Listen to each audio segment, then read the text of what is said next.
प्रदेशातील बिजनौर येथील एक धक्कादायक घटना समोर आली आहे। जेलमध्ये बंद असलेल्या पतीला भेटण्यासाठी पोहोचलेल्या पत्नीनं असं काही केलं की तिलाही जेलमध्ये जावं लागलं।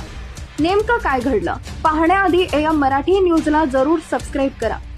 या घटनेची सध्या चांगली चर्चा रंगली आहे। मिळालेल्या माहितीनुसार पती ड्रगच्या आहारी गेलाय। त्यानं पत्नीकडे चरस देण्याची मागणी केली होती।